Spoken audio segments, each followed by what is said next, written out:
एक ब्रेकिंग बातमी आपल्या समोर येते ती म्हणजे मुंबई शेअर बाजार हा सुरू होताच बाजार खुलताच मुंबई शेअर बाजारामध्ये मोठी उसळी आपल्याला बघायला मिळते आणि मुंबई शेअर बाजाराचा निर्देशांक हा 50,000च्या पार गेलेला आहे। ही मोठी बातमी आणि ब्रेकिंग बातमी आपण बघतोय ते म्हणजे प्री ओपनिंग सेशनमध्ये निर्देशांकानं ही उसळी घेतलेली आहे। अमेरिकेमध्ये झालेल्या सत्तांतराचा परिणाम भारतीय शेअर बाजारावर जाणवायला सुरुवात झाली।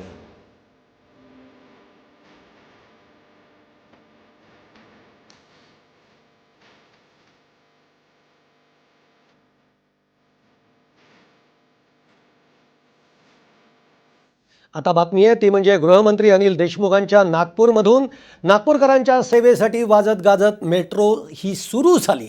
त्याला नागरिकांनी चांगला प्रतिसाद सुद्धा दिला आणि त्यातच मेट्रोची लोकप्रियता सुद्धा वाढावी यासाठी प्रशासनाकडून छोट्या छोट्या कार्यक्रमांसाठी अवघ्या 3,000 रुपये प्रति तास मेट्रो भाडे तत्वावर देण्याची योजना अंमलात आणण्यात आली आणि नागपूरकरांनी देखील या भाड्यावर घेतलेली मेट्रो ही आपल्या मालकीची असल्यासारखी वापरायला सुरुवातही केली।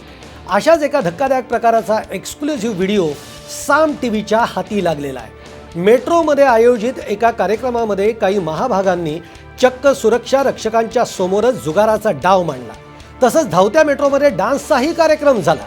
यावेळी ही मेट्रो आहे की डान्स बार असा प्रश्न देखील उपस्थितांच्या मनामध्ये नक्कीच आलेला असणार। मेट्रोमधील या हुल्लडबाजीचा व्हिडिओ व्हायरल झाल्यानंतरही नागपूर मेट्रो प्रशासनाकडून या प्रकाराकडे कानाडोळा करण्यात येतोय।